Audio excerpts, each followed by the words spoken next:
দলেই থাকেন।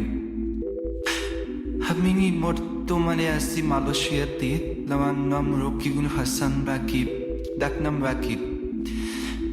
আমার গ্রামের বাড়ি হলো জামালপুরের। কিছু কারণবশত নামটা উল্লেখ করতেছি না, পরবর্তীতে আমি জানিয়ে দিব।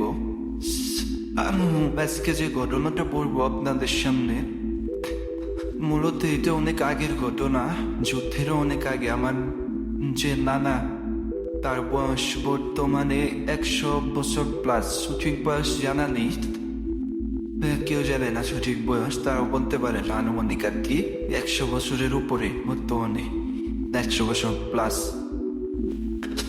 সো আমার যে ঘটনাটা বলছে, আমার নানার যে বন্ধু, তিনি ছিলেন কবিরাজ।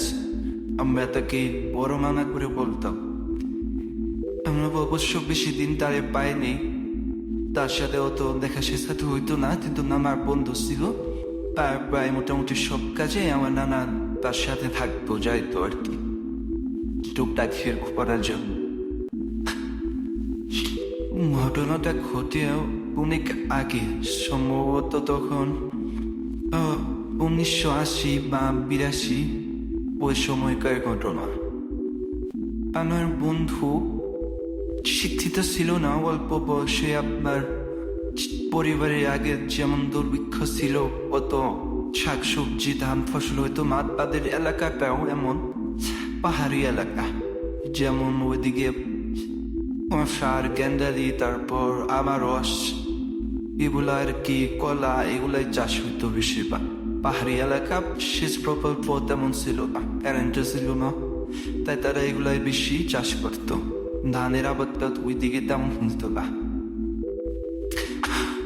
তো সবাই তখন তো কৃষির উপরে নির্ভরশীল ছিল। বর্তমানে যে গরু, ছাগল, হাঁস, মুরগি, এগুলাই তারা পালন করতো আর বিক্রি করতো। আমার ওই নানা, বড় নামা, যিনি কবিরাজ, উনি ছোটবেলায় কিছুদিন মাদ্রাসায় লেখাপড়া করছে। তার যে হুজুর, ওইখান থেকে তিনি মোটামুটি কবিরাজি, যেটা বলে কোরআন শরীফ, কবিরাজি, এগুলো তার হুজুরের কাছ থেকে শেখা। ওইখান থেকে কিছু দূর পড়ালেখা করার পর হাফিজিতে ভর্তি হয়েছিল। ওই হাফিজখানায় হাফিজ হওয়ার পর তিনি আর কি বের হয়ে পড়ছে, আর লেখাপড়া করেনি। তখন সংসারে হাল ধরত আর পাশাপাশি টুকটাক কাজ করত। আসলে আমি তেমন ভালো কোনো স্টোরি টেলার না, আর এছাড়াও আমি এর আগে কখনো কোনো ঘটনা কোনোখানে শেয়ারও করি নাই, তাই আমার কথার ভিতরে অনেক গ্যাপ বা ভুলবাজ্য হইতে পারে। তার জন্য সবার কাছে ক্ষমা প্রার্থনা করছি। যদি রাতের বাড়ির কাছে আমার ভয়েস রেকর্ড ভালো লাগে, তাহলে আপনি এটা সিলেক্ট হয়, তাহলে আপনি চাইলে আপনি নিজের ভয়েস দিয়েও পড়াটা আপনি নিজের মতো করে বলতে পারেন। আর যদি ভালো লাগে ভয়েস, তাহলে আপনি অডিওটাই প্লে করতে পারেন। এটা সম্পূর্ণ আপনার উপর ছেড়ে দিলাম। আমি মালয়েশিয়াতে দীর্ঘ 7 বছর যাবৎ কাজ করতেছি। ভাবতেছি অনেক ঘটনা শেয়ার করব, কিন্তু করা হয় না সময়ের কারণে। মাসের প্রতিদিনই কাজ করতে হয়, আর খ্রিস্টা দিনই কাজ করি আমরা, সময় পেরেন। তবে ঘটনা যেগুলা সবসময় তো শোনা হয় না, ইউটিউব থেকে যখন সময় পাই তখন ঘটনা শুনি। যার সময় অবসর সময় বলাতে যখন সময় পাই, তখন তাদের ফুলাই ঘটনা গবেষণা হয়। যাই হোক, আমি আর বক্তব্য বেশি দীর্ঘ না করে ঘটনায় চলে যাই। আমি ঘটনাটা আমার বাবার মতো করে বলতেছি, তার সাথে এমন করে করতেছে। আমার বড় নানা, তিনি মারা গেছে, সবার জন্য দোয়া করবেন। অনেক আগেই মারা গেছে, আরো কমসে কম আমার বয়সী তো 28 চলতেছে। আমরা যখন ছোট ছিলাম, একদম ছোট, তখন মারা গেছে। ক্লাস 3, 4, 5-এ পড়ি, তখন মারা গেছে। কিন্তু ওই নানার ঘটনায় আমরা, আমার 3 বোন আর আমি এক, নানাদের বাড়িতে যখন যাইতাম, তখন বিভিন্ন ধরনের কথা উঠলে, ভৌতিক কথাগুলো উঠতো। তখন জানায় বলতাম যে গল্প বলেন, গল্প বলে। তখন মামা এইসব বিষয় নিয়ে আলাপ করতে হয়। আমরা সবাই মিলে খুব মনোযোগ সহকারে শুনতাম। সেই স্মৃতিগুলো অপমান নয়। আর আবার যে নানা, তিনি এখন জীবিত আছে, তিনিও অসুস্থ, গত 3 দিন যাবৎ ময়মনসিংহ হসপিটালে ভর্তি অবস্থায় আছে। তার হার্টের সমস্যা, ঋণ পড়ানো হয়েছে। বর্তমানে বার্ধক্যজনিত কারণে তিনি চলাফেরাও করতে পারে না। তাকে ধুয়ে ধরে সবকিছু করানো হয়। ইদানিং একটু কিছুটা বেশি হওয়ার কারণে তাকে 3 দিন যাবৎ হসপিটালে ভর্তি অবস্থায় রাখা আছে। সবাই দোয়া করবেন তার জন্য। যাই হোক, আমি ঘটনায় চলে যাই। ঘটনাটা হইতেছে আমাদের নানার বাড়ি এলাকাটা, বলবো না, আমাদের জামালপুরেই একটা পাহাড়ি এলাকা। কারণ এই ঘটনাটা হয়তো ওইখানকার আমার নানা বাড়ির বেশিরভাগই জানে, আর আমার কারো কাছ থেকে অনুমতি নেওয়া হয় না, যার কারণে আমি শেয়ার করতে পারতেছি না। সত্য নাম দিয়ে বলি, এলাকার নাম বা নাই বললাম। হইতেছে যে একটা ফ্যামিলি খুবই ক্ষত দরিদ্র, তখনকার আমলেও মানে ক্ষত দরিদ্র ফ্যামিলি। সেই ফ্যামিলিতে আপনার যে বড় ছেলে, সেই বড় ছেলে একজন নতুন বিয়ে করার পর তাদের যে ফ্যামিলি, আগে তো অনেকগুলো সন্তান থাকতো, এক বাড়িতে জায়গা হইতো না, তার জন্য তারে বলে তুমি অন্য জায়গায় একটা বাড়ি করো। আর যেখানে তাদের বাড়ি ঘর, ওইখানে জায়গাও কম, তার জন্য তাদের যে বাড়িটা, মেন বাড়িটা হচ্ছে রাস্তার সাথে, কিন্তু তার যে জায়গাটা দেয় একটু ভিতরে, ওইখান থেকে আরো 3-4 মিনিট লাগে ভিতর দিকে যাওয়া লাগে। ওদের বাড়ি বের হয়ে শিক্ষম একটা রাস্তা চলে যায়, 2 ধারের ফসলের মাঠ, ওইখানে আর কারো বাড়ি ঘর নাই, তার বাড়িতেই প্রথম। সে জায়গা মোটামুটি ওইখানে অনেক বিশাল বড় জায়গা, বাড়ি করার জন্য উপযুক্ত। ওই হিসেব করে বললো, না আমি যদি বাড়ি করি তাহলে ওই জায়গাটা আমার হয়ে গেল। ওই হিসেব করে সে ওইখানে একটা বাড়ি করে, আগেকার বাড়ি যেমন মাটির ঘর, তারা তেমন মাটির ঘর করে তার উপরে দেয় বিভিন্ন যে ঘর সন, এগুলা দিয়ে মাটির ঘর তৈরি করে। রান্নাঘর থেকে শুরু করে সবকিছু মাটির, এদিকে বেশিরভাগ মাটির ঘরই, কারো কারো টিন ছিল, কিন্তু বেশিরভাগই আগের সোনের ঘর ছিল।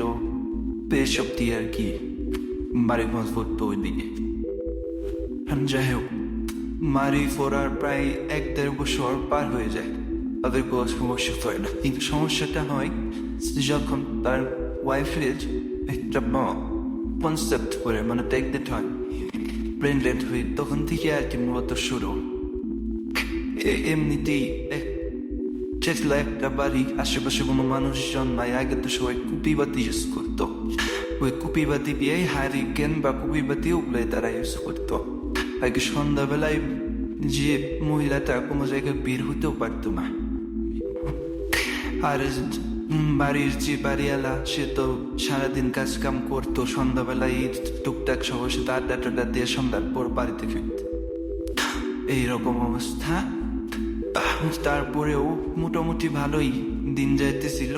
প্রেগনেন্ট হবার 3-4 মাস পর তার ওয়াইফ একদিন লক্ষ্য করে, তাদের রাত্রিটা তো আগে দৌড়েছিল, তাদের যে বাড়ি এরিয়াটা শেষ প্রান্তে দিছে বাথরুম। আশেপাশে কয়েকটা বাঁশঝাড় ছিল, ওই বাঁশঝাড়ের নিচ দিয়ে যাইতে হয় তাদের বাথরুমে। তো সে সন্ধ্যাবেলা মূলত একা একা যায় না, তার যে হাজবেন্ড সে আসলে রাত্রেবেলা যদি সে থাকে তাহলে তার সাথে নিয়ে যায়। কিন্তু সেই দিন হয়তো তার হাজবেন্ডও আসতে দেরি করতেছিল, সম্ভবত 7-8টা বেজে গেছে, আসে নাই। তখন তারা মনে 7টা তো অনেক, সন্ধ্যা লাগলেই তো সুতার দিকে সব অন্ধকার হয়ে যাইতো, কোথাও বের হইতে গেলে ভয় পড়তো। আমার এখন তো গ্রাম বাংলা অনেক উন্নত, বাড়িতে এরকম ছিল না। পুরো সে বয়ে একদিন বাথরুমে যাওয়ার পর সে যখন বাথরুম থেকে বের হবে তখনই দেখতেছে দরজাটা একটু খোলা করে, দেখতেছে একটা সাপ, এটা হইতেছে ব্যাঙের মাথায় আগুনের মতো একটা জিনিস সে মুখের ভিতরে নিয়ে যাইতেছে ধীরে ধীরে। ব্যাঙ যেমন ফাল পাইলে যায় না, এটা সেইভাবে যাইতেছেন। সে যাইতেছে অনেকটা ধীরে, হেঁটে হেঁটে যেরম যায় ব্যাং আর কি আস্তে ধীরে ওইভাবে যেতেছে, কিন্তু ব্যাংকটা লাফাই লাফাই যেতেছে। সে এটা দেখে বয়ে পেয়েছে, ভয় পায় আর বাথরুম থেকে বের হয় নাই। বের না হয়ে সে বাথরুমে, আগে তো বাথরুমও ছিল আপনি অতটা এখন যেমন সবাই যতটা প্রাইভেসি মেনটেন করে বাথরুম তৈরি করে, আগে তো ওরকম ছিল না। যারা সচ্ছল ছিল তারা হোক মাটি দিয়ে হোক বা বিভিন্ন টিন দিয়ে হোক ওইভাবে স্ল্যাব বসিয়ে করত, কিন্তু তাদের তো ওইরকম তেমন সামর্থ্য ছিল না। কেবল এর ভিতর কেবলই পৃথক হয়েছে, তাদের আরো ভাই বোন আছে, তাদের তো দেখে আর তাকে আলাদা করে দিচ্ছে। তাদের বাথরুমটা ছিল এমন যে বিভিন্ন ধরনের এই যে নারিকেল গাছ, তাল গাছ, হাতিচাপি এগুলা দিয়ে তারা একটা সুতো দিকে দাঁড়ার সিস্টেম করছে, দরজা সিস্টেম করে তারা ওইভাবে বাথরুম করতে। এখনকার লোকজন হয়তো এটা নিয়ে হাসাহাসি করবো, কিন্তু আগে এরকমই ছিল। ওইদিকে বলতে বেশিরভাগ অঞ্চলে তো আগে এরকমই ছিল। এখন মানুষের তাতে অবশ্য হয়েছে গ্রাম আর গ্রামে শহরের মতো, কিন্তু আগের দিনের সাথে এখনকার তুলনা করলে তো যাই হোক। এরপর যা হইল, সে ওইখান থেকেই ভিতর থেকে এসে দেখতেছে ও ব্যাংকে আসতে ধীরে তার চারপাশে মোটামুটি একবার বলে ফেলছে। সময় কিন্তু অনেক পার হয়ে গেছে, কমসে কম 10-15 মিনিট পার হয়েছে। ব্যাংকটা তার বাথরুম ঘিরে পুরো একটা গোল গোল করে একটা রাউন্ড দিল। রাউন্ড দেওয়ার পর সে আবার সোজা অন্যদিকে হাঁটা দিল, তার মানে গোড়া বাদ দিয়ে সোজা হাঁটতে শুরু করলো। সে বয়ে কিছুক্ষণ তাকাইল না, ভিতরেই রইল। এরপর কিছুক্ষণ পর যখন সে চোখ দিল তখন দেখে পাই ওরা স্মৃতি করবে। ভয়ে ভয়ে অমনি তার বাড়িতে দিকে রওনা দিল। ভোরে ওঠার আগ মুহূর্তে সে ভয় পাইছে, সে জানে প্রেগনেন্ট অবস্থাতে এরকম ঘটনা ঘটে। তাই সে কি করলো, চুলা পাঠে চুলা খেয়ে উপরে নিয়ে এসে একটা আগুন ধরায় হাত মুখে পানি দিয়ে উজু করে সে আগুনে তার হাত পা সেক দিয়ে তারপর সে ঘুরে গেল। পরে যাওয়ার আধা ঘন্টা বা 15 মিনিট এরকম তারপর তার হাসবেন্ড আসছে। আসার পর সে ঘটনাটা খুললা বললো সমস্যা নেই, এগুলা হয়তো তুমি ভুল দেখছো বা দেখছো, সমস্যা নাই। যেহেতু সে চলে গেছে তাহলে তো আবার ক্ষতি করবো না, তুমি সাবধানে থাকো। রাত বিয়েতে বাইরে বিয়ে হয় না, আমি দরকার পরে আন থেকে কিছুদিন সন্ধ্যার পর আর বাইরে যাবো, কাজ কাম সেরে এখানেই থাকবো।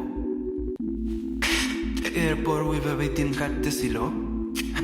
কিছুদিন যাওয়ার পর সে শুধু স্বপ্ন দেখে, স্বপ্নে তার অনেক অনেক স্বপ্ন আসে খুব ভয়ঙ্কর। তার ভিতরে দিয়ে একটা বলি আপনাকে, যেমন সে তার বাড়িতে যে আছে, তার বাড়ির পাশে একটা পুরো খাল চলে গেছে। খাল বলতে ছিলেন নদী তো অনেক বড় হয়, কিন্তু খালগুলা মোটামুটি ছোট সাইজে থাকে, সারা বছরই টুকটাক পানি থাকে। আর ওইদিকে মানুষ চাষাবাদ টুকটাক যাই করতো, ওই খাল থেকে পানি নিয়ে তারপরে করতো। দেখা যেত শুকনো মৌসুমে পানিটা একবারে শুকায় যেত, বা থাকলেও অল্প পরিমাণ পানি থাকতো, ওইখানে তারা মাছ মারতো। আর ক্ষেত খোলায় যে পানি দেওয়া লাগে ওইখান থেকে তারা সেচের ব্যবস্থা করতো ওই খানটা থেকে। আর বিভিন্ন ক্ষেতের সাইডেও যেহেতু পাহাড়ি এলাকা, দেখা যায় সব জায়গায় কুয়া করে পানিরও ব্যবস্থা করা যাইতো না। যেগুলো একদম নিচু জায়গা আছে ওই খুলাতে দেখা যায় কূপ খনন করে পানির ব্যবস্থা করতে। আর ওইখান থেকে আগেকার টিউবওয়েল তো ঘরে ঘরে টিউবওয়েল ছিল, দেখা যায় তো পুরো গ্রামে মিলে 4-5টা টিউবওয়েল থাকতো, ওইখান থেকে সবাই খাবার পানি সংগ্রহ করতো। আর বেশিরভাগ পানি তো আপনার যে যাদের পজিশন ভালো আছে তারা কূপ খুঁড়তো, কূপ থেকে পানি সংগ্রহ করতো, আর না হলে খাল বিলের পানি এগুলা ইউজ করতো সচরাচর।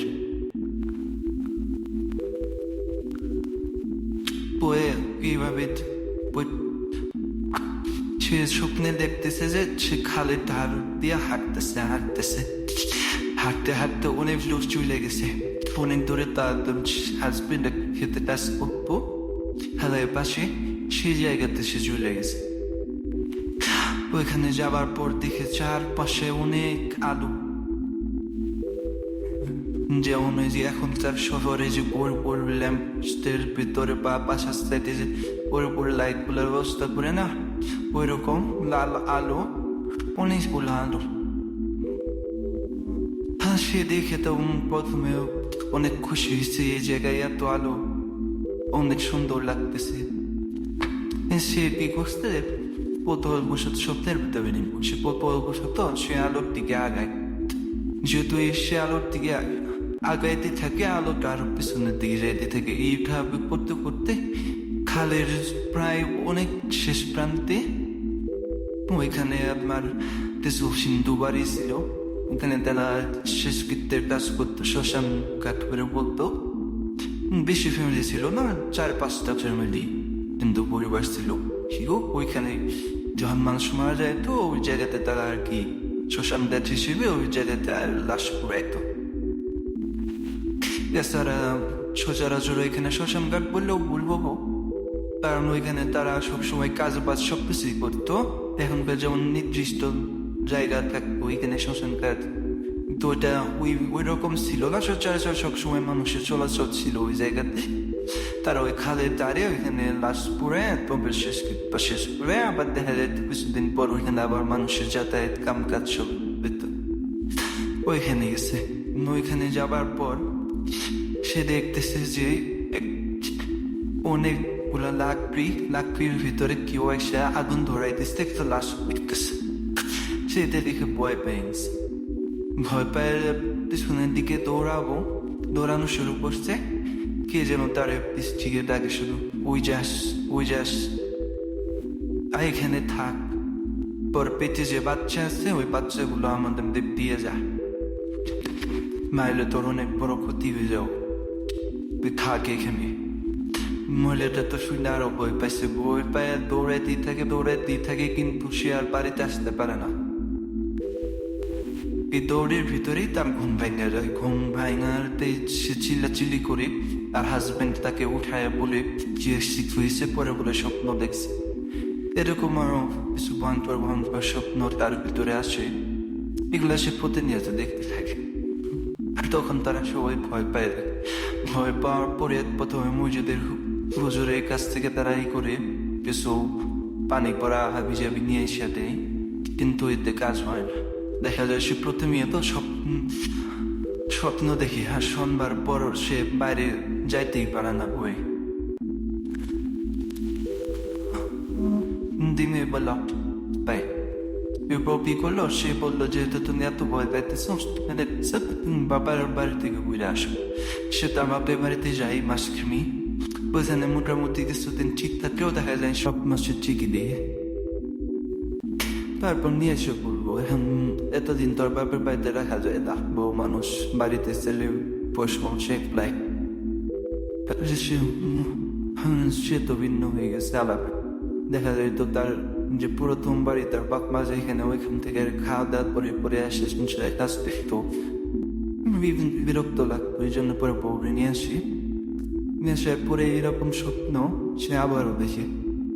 সেদিন দেখতেছে ওই একই স্বপ্ন, ওই দিকে যায়, ওই খেতেই যায়, আর আলো থাকে ওই পর্যন্ত। স্বপ্নটা মোটামুটি একই টাইপের। সে ওই আলো পর্যন্ত প্রতিদিন যায়, হাঁটতে খালের পার ধরে ঘুরতে দেখা যায় সে ওই ক্ষেতের ওই দিকে যায়। ক্ষেতের ওই দিকে যাওয়ার পর ওই স্বপ্নটাই দেখে, আলো আছে ঠিক আছে, ওই একই অবস্থা যেমন সে ওই আলোটার পিছু করে পিছু করতে দেখা যায় একদিন সে ওই শ্মশান ঘাট যে আছে সে স্বপ্নেই ভয় পাইতেছে, কয় না আমার প্রতিদিন ওই জায়গাতে নিয়ে যায়, ওই জায়গায় যাবো, আজকে অন্য জায়গায় যাবো। সে কি করলো, সে অন্য সাইডের একটা আলোর দিকে খেয়াল করলো, খেয়াল করে ওটির পিছিয়ে হাত দিলাম। ওটি পিছিয়ে হাঁটতে দেখে যে সে খালের বিচ্ছে চলে গেছে, একদম পানির ভিতরে সে নামে বসছে। কিন্তু যখন তার মনে হয়েছে পানির পিচ্ছে আসা পড়ছে, বুঝতে পারছে, তখন সে উঠার চেষ্টা করে, কিন্তু উঠতে পারে না। আস্তে আস্তে সে আরো পানি নিচের দিকে চলে যায়, তার গলা পর্যন্ত পানি চলে আসে। তখনও সে শুনে, কই তোর পেটের বাচ্চা হয়ে আমারে দিয়ে যা, তোর পেটে বাচ্চা আছে 2টা, একটা শ্মশানে গেছে দিবি, আর একটা থেকে আমার দিয়ে যাবে এই পানিতে। ও তো কোনোভাবে শিকার যায় না। ওইখান থেকে ওঠার চেষ্টা করে আর চিল্লাতে শুরু করে স্বপ্নের ভিতর। পরে এটা ওর স্বামী বুঝতে পারে যে ওই অস্বাভাবিক আচরণ করতেছে গুহের ভিতরে, তখন তার ডাক দিয়া উঠাই খুলে। এরকম করতে করতে বেশ অনেক দিন চলে যায়। তখন তার বাচ্চার ডেলিভারি হওয়ার সময় মোটামুটি এসে পড়ছে। তখন সম্ভবত 8 মাস বা 8.5 মাস বা 9 মাসের ভেতরে আর কি। তখন সে তার পেটও মোটামুটি অনেক বড় হয়ে যায়। আর স্বপ্নে সে তার বলছিল যে তার পেটে 2টা বাচ্চা। দুইটা বাচ্চা দেখা যায়। এর কিছুদিন পর সে স্বপ্ন দেখতে আছে, প্রতিনিয়ত বইয়ের ভিতরে আছে। ও হুজুরের কাছ থেকে পাতি পরা হাবি জাবি নিয়ে এসে দিতেছে। দিয়ে আসার পর থেকে দেখা যায় যখন ডেলিভারির সময় হয় অনেক প্রবলেম হয়, বাচ্চা হয় না। আর অনেক কষ্ট করে এক পর্যায়ে মারা যাওয়ার অবস্থায় হয়। আগের তো এখন চিকিৎসা ব্যবস্থা ছিল না, যে হসপিটালে নিয়ে গেলেই বললো তার বাড়িতে নর্মালি ডেলিভারি করালো। বাড়ির মহিলারা যারা অভিজ্ঞ ছিল তারাই চেষ্টা করতো। এখন যাই মা করে বলতো না কি সমস্যা মতো খেয়াল নাই, হয়তো বা তাই মাই যারা ছিল তারা আর কি দেখতো। দেখার পর প্রথমে একটা বেবি হয়। অনেক শেষ রাত সারা রাত বেরোয়ার পরে শেষ রাতের দিকে একটা বেবি হয়। একটা বেবি হওয়ার কিছুক্ষণ পর আরেকটা বেবি হয়, 2টাই বেবি হয়। পরে সেদিন তো তার হোশ ছিল না তেমন। ওই যখন হোশ পেয়ে তখন তো তার মনে হচ্ছে আমার স্বপ্নে বলছিল আমার পেটে 2টা বেবি, আসলে হচ্ছে 2টি বেবি। তারপরে মাসখানি যায়, সে ওই অবস্থাতেও স্বপ্ন দেখবেই থাকে, তার স্বপ্ন দেখা শেষ হয়। পরে একদিন সে নানার কাছে যায়। একই এলাকার হলে ওদের এলাকা তো মোটামুটি বড়। নানা থাকতো গ্রামের এক শেষ প্রান্তে, ওই থাকতো গ্রামের আরেক শেষ প্রান্তে। তো ওগুলো আলাপ আলোচনা করার পরে সে নানার কথা দুজন বলে তার কাছে দেখো কি হয়। ও নানা প্রথম যেদিন তাদের বাড়ির দিকে রওনা দিচ্ছে রাত্রেবেলা, সেই দিন আমার নানার সাথে ছিল। রাত্রেবেলা জমার পর হাতে হারিতেন ছিল সবারই। এদের নিচে মেন বাড়িটা তার পাপ্পাজি মনে আসতে আমার ঘুরে ওদের বাড়ি। তার ঠিক ভিতরে যাওয়া লাগে যে রোগী তার ওইখানে। এখন যেদিকে যাবে ওদের বাড়িটা পার হওয়ার পরই হইতেছে এক পাশে আপনার ওই যে এই চাষ করছে আখের চাষ, আর এক পাশে লাগাইছে আপনার ওই আনারস। এই 2টা গাছ একদম সীমা চিকন একটা রাস্তা। এই দিনের বেলায় চাইতেই ভয় করবো, কিন্তু তাদের তো সবসময় চলে অভ্যাস, ভয় করে না। ওইদিকে রাস্তাঘাটে এমনই। তারপরও ভয়ের একটা পরিবেশই মোটামুটি। এক সাইডে সম্পূর্ণ আখের গাছ, আর এক সাইডে সম্পূর্ণ আনারস গাছ। যাই যখন ওই বাড়ির থেকে যাইতেন ধরতে, তখনই একটা গরম বাতাস এসে আমার কবিরাজ আমার শরীরে লাগে। আমার বললো যে আমি যখন ওদের বাড়িটা পার হয়ে ওই বাড়ির রাস্তার দিকে রওনা দিলাম, তখন আমি ধুম হয়ে একটা গরম বাতাস এসে আমার শরীরে লাগে। দামা বুঝতে পারে সামথিং অনেক প্রবলেম আছেই হয়তো তাদের। যদি তার হাঁটতে থাকে দেখা যায় আচমকা একটা বাতাস এসে তাদের পাশ করে চলে যায়। বাড়ি পর্যন্ত যাওয়ার আগে তাদের সাথে এমনটাই বলছিল, কিন্তু যখন সে বাড়ির ভিতরে প্রবেশ করলো তখনই ঠান্ডা শীতল একটা বাতাস এসে নানারে পাস করে চলে গেল। তখন অনেকটা শান্তির মতো লাগলো, মনে হলো যে না একটু প্রশান্তি আছে। ওই নানা যাওয়ার পরে প্রথম আপনার মহিলাটাকে দেখলো, বেগুলার দেখলো, বিস্তারিত সবকিছু শুনলো। ঘটনা শোনার পরে বলতেছে ভাই আমি এখানে আসার পরই বুঝতে পারছি এখানে খারাপ কিছু আছে বলতে ভালোই অনেক খারাপ দিয়েছে, কারণ আমি ওই বাড়ি থেকে যখন আসা লাগছি তখন থেকেই আমার শরীরে নানা ধরনের গরম বাতাস লাগা শুরু করে, আর এই বাড়িতে আসার পরে সেটা শেষ হয়। এখানে ভালো মন্দ হয়তো দুইটাই আছে। এইটার বিষয়ে আজকে তোমার আমি বলতে পারবো না। আজকে আমি চলে যাব, কালকে আইসে এদের একটা ব্যবস্থা করব। আজকে রাত হয়ে গেছে অনেক, কালকে আমরা আসবো সম্ভবত আসরের নামাজের পর থেকে মাগরিবের নামাজের আগ পর্যন্ত।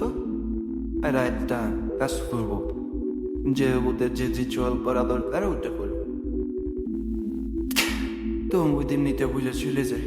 সেই দিন রাত্রেও সে অনেক ভয়ানক স্বপ্ন দেখে পড়ে যে তুই যদি কারো সাহায্য নেস আর তোর বাচ্চা দুইটা যদি না দেস, তাহলে তোর পুরো পরিবারকে ধ্বংস করে ফেলবো, মেরে ফেলবো। এগুলো হুমকি দামকি সে স্বপ্নের ভিতরে দেখতে থাকে। এই যে এত ঘটনা ঘটে সবকিছু তার স্বপ্নের সাথে হয়, কিন্তু ওই যে প্রথম অবস্থায় দিনের ভিতরে একটা আলোর মতো বা আগুনের মতো যে সে দেখছিল বেগের মুখের উপর, ওইটাই সে শুধু চোখে দেখতে পারছে। কিন্তু এছাড়া যত কিছু ভয় করছে সব শুধু সে স্বপ্নই দেখছে, বাস্তবে দেখে নাই গো। কিন্তু ওই দিন যেদিন নামাজ চলে গেল, সে স্বপ্নে এগুলো দেখার পরে সে যখন ঘুম থেকে উঠে তখন সে সাথে তার একটু প্রস্রাবের বা বেগ পাইছে। সে যায় বাথরুম, তো দূরে, সে বাথরুমে যায়। এখন বাচ্চারাও তো অনেক চিল্লাচিল্লি করছে, বলতেছে শেষ রাত হয়ে গেছে, ফজরে আজান দিব। তেও বললো মেঘ একাই যায়। সে হারিকেনটা নিয়ে সে একাই যাওয়ার শ্বাস করছে। বাচ্চারাও ডাক্তার অনেক জ্বালাইছে, আসবে না বই দেবো ঠিক মতো, তাই একবারে ডাক দেয় নাই, একাই রওনা দিচ্ছে। রওনা দেওয়ার পর সে বাথরুম শেষ করে আসার পর বলতে বাথরুম থেকে বের হবার পরই সে খেয়াল করে তার বাথরুমের পিছন থেকে তেমন একটা গুমরানো শব্দ হইতেছে, আর বলতেছে তুই আমার কথা শুনিস, যদি ওই কবির রাজ বা অন্য কারোতে সাহায্য নেস তাহলে তোদের পুরো পরিবারের ক্ষতিও, কেউ তোদের বাঁচাতে পারবে না। আর বাসে তখন ঠাস করে বাড়ি খেতেছে অনেক, যে বাতাস যেখান থেকে আসছে আশেপাশে কোনো তেমন বাতাস নেই, সব নিস্তব্ধ। মনে হইতেছে ওই 22,000টাই ভিতর জ্বর উঠছে, যে এটা দেখে নিজের কন্ট্রোল করতে পারে না। ওই একটু দৌড় দেওয়া আসতে যাইতেই ঘরের উঠানে এসে সে কি করে সেন্স হয়ে যায়, একটা চিৎকার দিয়ে। তখন তার হাজবেন্ড ঘুম থেকে উঠা পড়ে চিৎকার ভেঙে দেখে যে সে পিঠ হয়ে আসে। পরে এটা শুনে সে কবি আজকে দিনের বেলা দিয়ে খবর দেয় কয়েক রাত্রে এমন যন্ত্রণা করছে, নাক নিয়ে আসে আজকে আসে। এদিকে উপরে যে বিকেলে আসার কথা, পরে সাথে ভুলে দিচ্ছে কয়েক বিকেলে আমি যাবো। পরে সেই দিন ও আমার সাথে নিয়ে আসছে। সেই দিন তো দিনের বেলা ছিল, সে গরম বাতাস তারপর তেমন অত উপলব্ধি করতে পারে নাই। সরাসরি আসতে যখন সেই দিন বাড়ির ভিতরে প্রবেশ করতে, তখন দেখে যে পুরা বাড়ির ভিতরে কেমন যেন একটা খন্দ, আর আশেপাশের বাতাসটাও বুঝেন বড়। আর গরম বাতাসটা বুঝাইলে কেমন ধুম করে একটা বাতাস শিবিরে গরম বাতাস লাগলে চলে যায় না, পরে আচমকা তো একটা গরম বাতাস শেষ হয়ে লাগলে আস্তে চলে যায় পুরো গরম এরকম। নিতে দেখার পর নানা বলবো তখন আসতেই করি আসে, তার যে আজ করার সে মাসে করবে। সে আশেপাশে কিছু মানুষজন আসছিল, সবাই বলছে তোমরা সবাই বাড়ি চলে যাও, এখানে থাকো। এটা করার পরে তার বাড়িটা মোটামুটি তখন সে বাঁশ দিয়ে বেঁধেছিল, আপনার কলা পাতা দিয়ে একটা বাঁশ ফামে কলা পাতা দিয়ে বেলা বেঁধেছিল। উঠানে বসেছে, উঠানে বসে গুন করে ডাক দেয়। ডাক দেওয়ার পরে ওইটা সে অনেক তার মন্ত্র বাজেতে হোক তারা যেতে করে ওটা করে কিছু নারিকেল আনছে, নারিকেল ভাঙা হয়েছে, ওদের ভিতরে কিছু কি বলে লাল সিঁদুর আপনি যে ওগুলা দিয়ে du bihe ram pure di medical da khate as consider bihe taus nepikere baba নিয়া পুলিশ না আর ওই মহিলাটাকে নিয়ে বসছে আর আমার বানা তার পরিবারে কয়েকটা ফ্যামিলির মানুষজন ছিল কয়েকজন 5-6 জন তারা বাইরে ছিল রোজের ভিতরে ওই জিনটাকে হাজির করে আগেকার মানুষ ওই জিন ভূত পরি পিশাচ এইগুলাই তো জানতো এখন আর কি আমরা বুঝি যে জিন ভূত হাবি যাবি কিছু নাই অনেকটা সব জিনদের কাজ পরে হাজির করছে হাজির করার পরে বলে ওই মহিলা হাজির করার পরে বলে তুই কেন দোষ এই চাষটা বলে আমরা ওর বাচ্চা দিতেছে বাচ্চা দুটি গেলে নামবা এখান থেকে চলে যাও পিঠে শোনার পর কবিরাজ রাগ করে ওই হে মহিলাকে এত কষ্ট করে দুটা বাচ্চা প্রসব করতে কত সুন্দর পরে নিয়ে যাবি কেন এই মহিলাটা বিয়ে করার পরে আপনার ওদের যে বাথরুম যে পাশে আসছিল ওইখানে তো পাশ ঠাস আগে অনেক বেশি পরিমাণ ছিল ওগুলা কাটছে ওর হাজবেন্ড এই বাসগুলো সব খাইতে কুইতে আমাদের বাসস্থান সব নষ্ট করে দিছে দ্বিতীয়ত এই মহিলাটা আমরা যখন এখানে আসি থাকি সবসময় আমাদের বিরক্ত করে এখানে পাতা আগে তো পাতা দিয়ে রান্না করতো এখানে পাতা নিতে আসে ঝাড়ু দিয়ে আমাদের বাড়ি মারে রাত্রি বেলাতে যখন মন চাই তখন বাথরুমে আসে আমাদের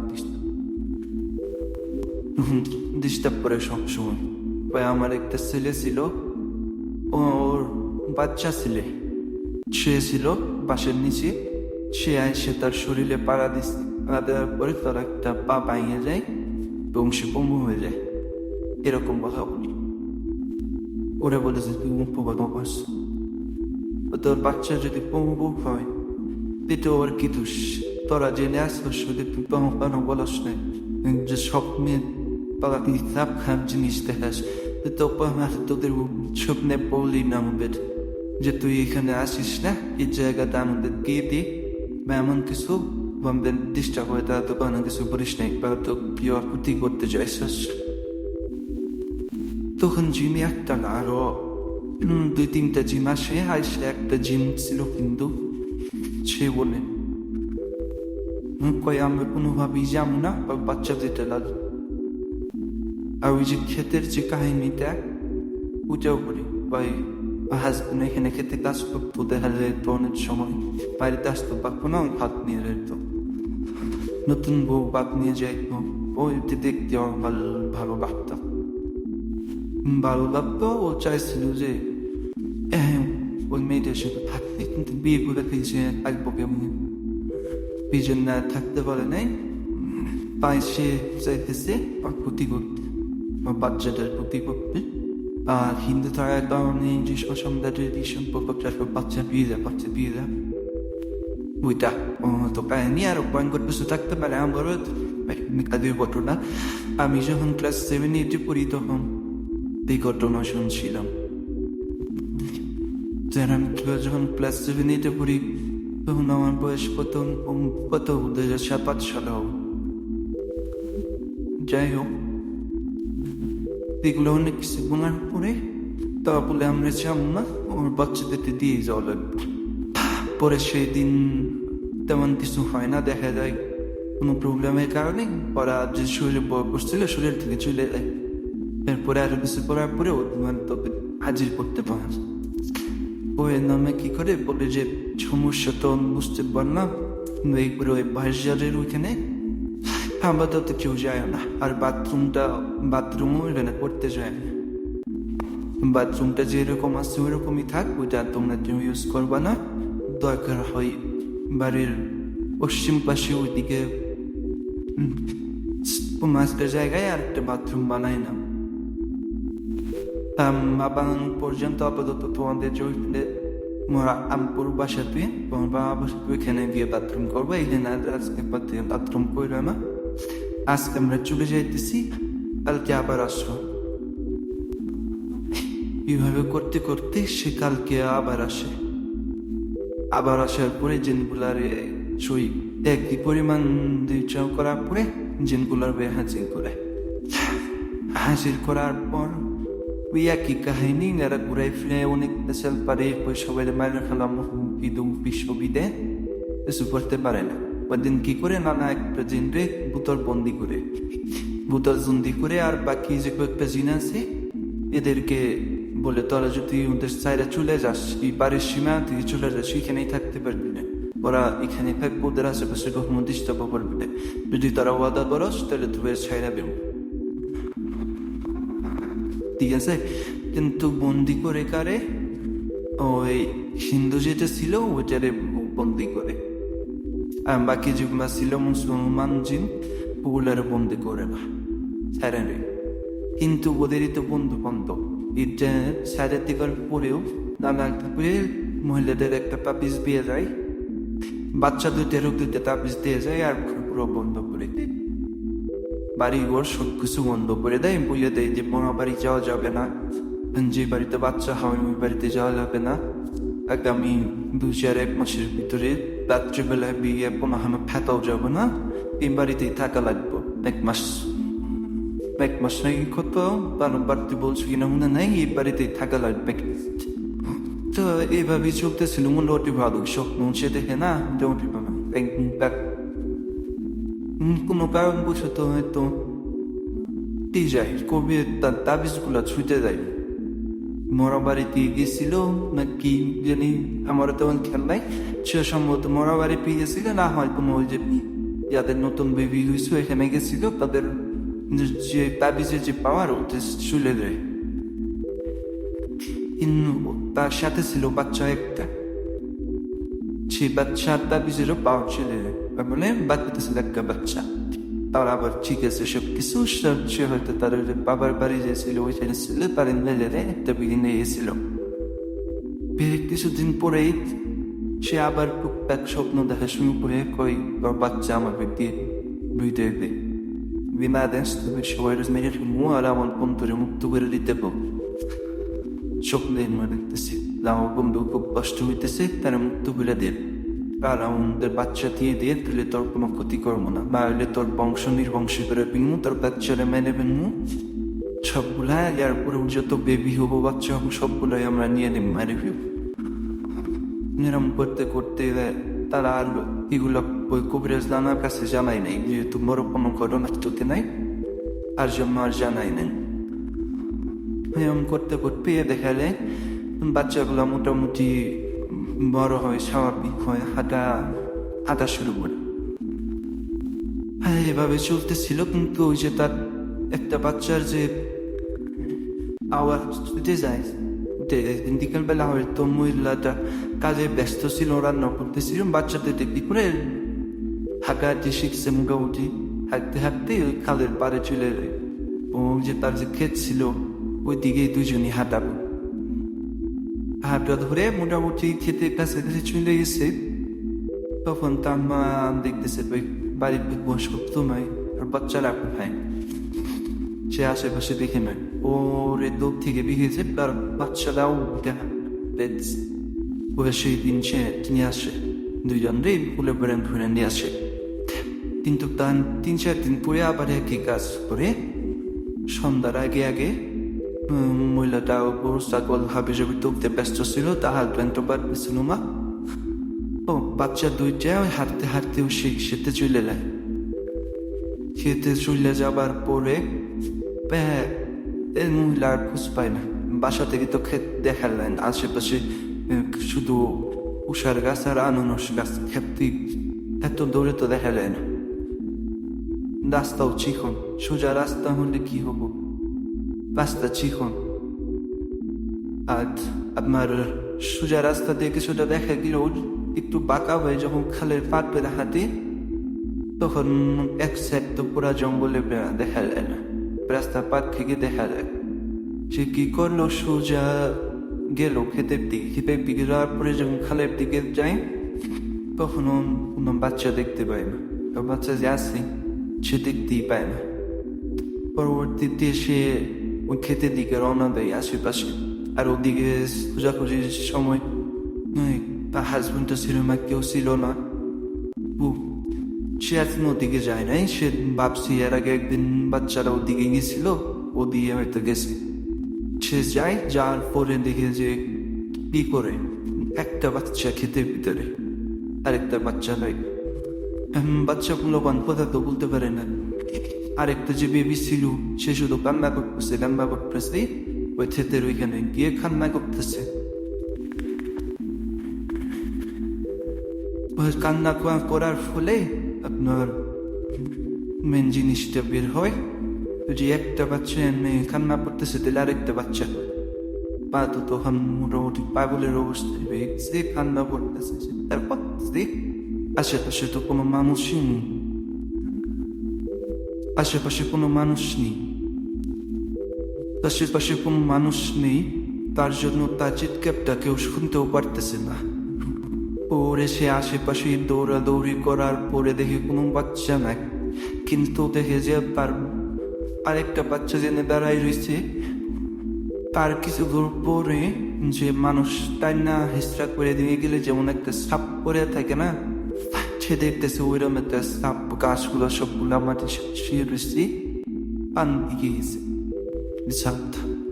সে কি করে ভয়ে তার পানিতেও নামতে পারে না, কারণ বাচ্চা দেখাও যায় না। পরে ওই বাচ্চাটা নিয়ে বাড়িতে চলে যায়, চিৎকার স্মৃতি করে চিলেচিলি করে এগুলো শুনে তার যে শ্বশুর বাড়ি বাপ মা থাকে, ওইখান থেকে মানুষ আসার পরে তার হাজবেন্ডের খবর দেয়। হাজবেন্ড আসে, আসার পরে আপনার ওরা সে আশেপাশে যা কিছু সবই খুঁজে, পানিতে নামে মানুষ এত খোঁজাখুঁজি করে তারপরেও পায় না। প্রায় মোটামুটি তখন রাতে 8টা বাজে গেছে। তারপরেও মানুষ খোঁজাখুঁজি করতে আসে, আশেপাশে কুশের ক্ষেত, আনারস বাগান, আমের ভিতরে সবাই খোঁজাখুঁজি করতেছে, কিন্তু কোনোভাবেই তার খোঁজ মেলে না। শেষ পর্যন্ত আর সারা রাতে খুঁজে কেউ পাইলই না, দিকে সেই ফ্যামিলিতে কোনো নাই, খোঁজখবর নাই। পরের দিন সকালে কোরেজ নানার নিয়ে এসে সাইরে জিনগুলোরে হাজির করার চেষ্টা করলো, পারলো না। কিন্তু তার কাছে হয়তো কিছু ক্ষমতা ছিল, ওই জিনবিদ বিয়ে যে আগে জিনগুলা ছিল ওইটারে তারা এই করতে অ্যাটাক করতে। আর যে পুতর বন্দি ছিল তার কাছে ও পুষ্পা খায়, তারা ধরার চলে জানতে পারছে বাচ্চাটারে তারা মায়েরা ফেলছে। বাচ্চাটা পানির ভিতরেই আছে। ওরে কবিরাজ নানা আপনার বইয়া দেয় যে এই যাই যাওয়ার পরে ও যে শ্মশানদাতে যে থামার পর কবিরাজ নানা বলে যে আনতে যে সোজা 20 কদম সামনে হানবা বলে দেয়, কোন স্থানে আছে জিন্দা বলছে। ওর নানা বলে দেয় এখান থেকে 20 কদম সামনে যাবা। পরে সেই অনুযায়ী তার যে বাবা, তার বাবার নাম 20 কদম সামনে যায়। সামনে যাওয়ার পরে বলে যে এইখান থেকে 13 কদম সামনে যাবা। আরো বাচ্চাটারে তার আউল শেষ রাইজে নিচে দেওয়ার পরে সুজা বাসায় নিয়ে গেছিল, শ্মশানদাতে নিয়ে গেছে। শ্মশানদাতে উপরে নিয়ে এসে হাইরা আবার তারা নিচে নামাইছে। নিচে নামে তারা মাছ পিছা ছিল খাওয়ার, কিন্তু খাইতে পারে নাই। পরে আমাদের হিন্দু বাইটা যদি থাকতো তাহলে সে খাইতো, কিন্তু আমরা তো খাই না, জন্য তারা মেরে শুনছে। 13 কদম সামনে গেছে। সামনে যাওয়ার পর তারপরেও বাচ্চা পায় না। বাচ্চা 13 কদম সামনে যাওয়ার পর বলে বিকর ওইখানে ডুব দিয়ে সাইডে যত ফ্ল্যাগ পাতা আছে সব চুলের ভিতরে দেওয়া। নানা বলতে সবাই ভয় পায় না, এখন কোনো সমস্যা নাই, তুমি মাটি খুঁড়ো।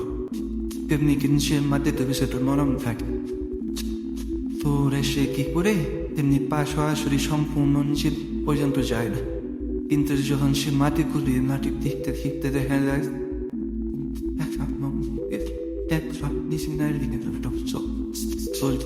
আমার অবস্থা রাখছি রাখছি সে ঠিকই হাতটা যাবো দেখানো মাথাটুক মাটি পেটেও দেখা অন্য will try to live me and sleazy and sweet as see over it with its own jibber of the very rocks said ওই নানা মিয়া দেখে যে উনি কষছে তারপর আবিষ্টা শুইতে গেছিল পরের দিন আবার জিনদের সবাই গিয়ে হাজির করছে নানা পরের দিনই জিনদের হাজির করছে আর ওই বাচ্চাটা অবর দিতে জানাজার দিতে নাকি আরো অনেক লিউজিয়াল ছিল তারা সেগুলো লিউজিয়াম পড়ার পরে জানাজার দিছে না হলে বলে অনেক সমস্যা হতো ওগুলো পড়ার পরে ধর্মীয় করবে জানাজার পড়া বাতি দেওয়া হয় বাতি দেওয়ার পরেও তার পুকুরের যে আশেপাশের জায়গাটা পুরাটাই পুরো তা বন্ধ করা লাগছে পুরোটাই বন্ধ করে দিয়ে তারপরে মাটি দেওয়া হয়েছে মূল বাচ্চাদের সমস্যা নেই পরবর্তীতে জিনদের সবাই হাজির করে বলে তারা বাচ্চাকে মেরা ফেল দিতে লাগবে যাস এখন ঠিক হইবি বাচ্চা আমাদের দিতেও লাগবো দুইটাই লাগবো আর আমাদের বন্ধুরে ফেরত দেওয়া লাগবে